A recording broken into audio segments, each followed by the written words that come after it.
Hello, everyone, and welcome back to Life at the Nut House. Today, my husband and son are going out to the greenhouse to start some seeds, and I thought we would share with you how we do it.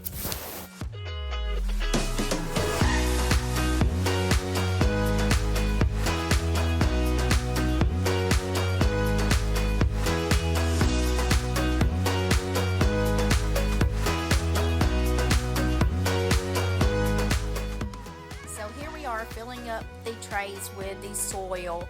The soil we're using today is Pro Mix. You can use any type of seed starting soil. You can use some that is homemade.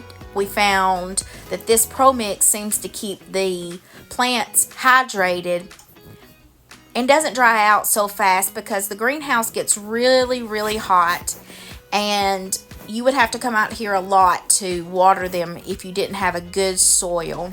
These are the 72 count trays that you can pick up anywhere. I think these came from Walmart. I don't love using these. I much prefer the 5x5x2, I think it is, trays that you can order online. But we used all of those up already. So we're going to make do with what we have and save money and start these seeds in this kind of tray.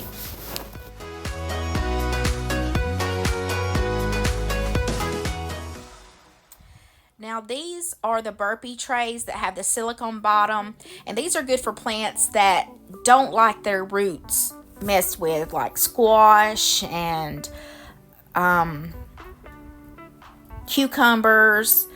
They're finicky about their root systems. So I like to start them in these trays. So I have to handle them a very small amount, but I really like these trays. They seem to do the job well.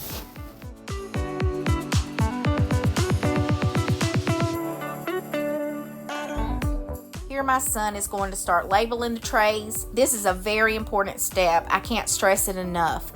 If you label your trays with a marker and a popsicle stick or a spoon, a plastic spoon, or anything that's not reliable, then it will disappear.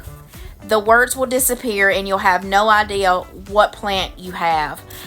I have done this plenty of times. The greenhouse is super hot. You wet the trays, the markers get wet, and with the sun and the heat, that writing disappears.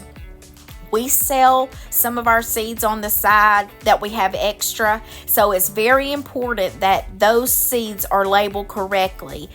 If someone wants a purple Cherokee tomato and they get a Tommy Toe tomato, they're going to be very disappointed. So we want to make sure that we always label and we keep that straight.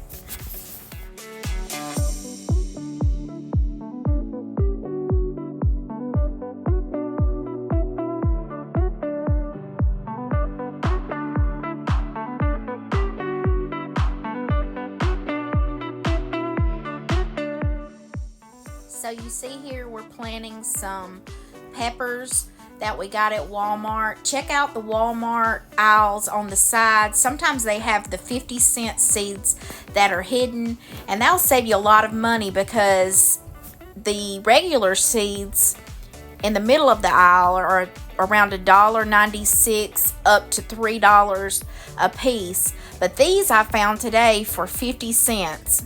Also, I like to shop online for my seeds.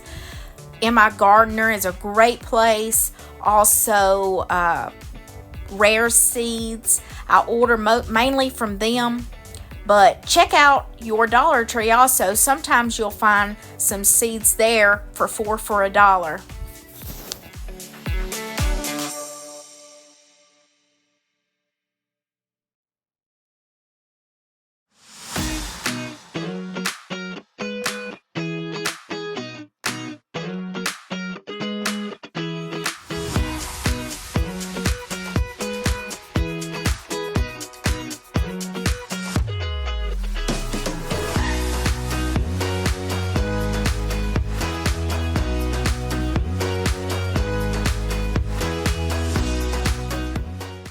So here we're going to start planting some tomatoes. I think we're starting off with the Better Boy variety.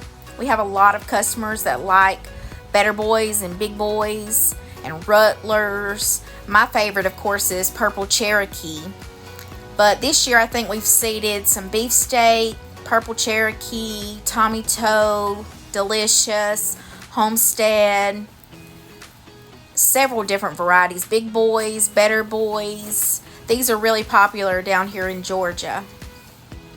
Now, when we're planting seeds, we need to remember the smaller the seed, the less depth that seed needs to be planted. So, for instance, a tomato has a small seed, lettuce has an even smaller seed, so we don't need to plant those small seeds as deep as we would a squash seed. A squash seed would need to be a lot deeper than our tomato seed.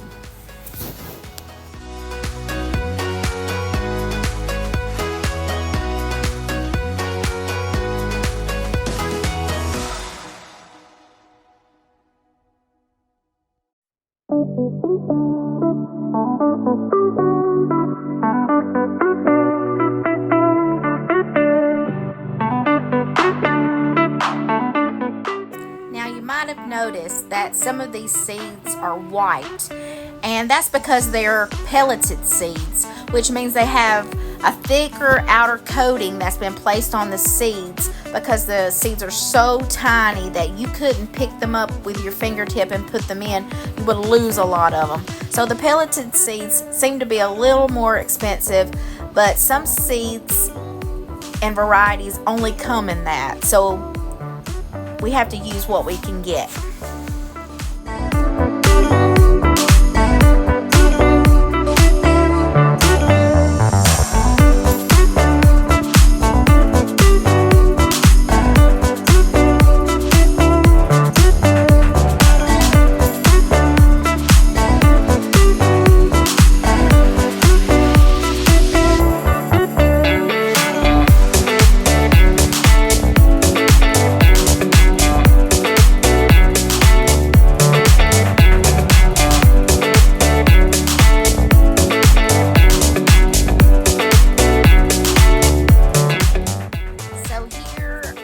Seedlings that I have in the house that have grown and they're beautiful, and we're so excited to be able to pot these up very soon.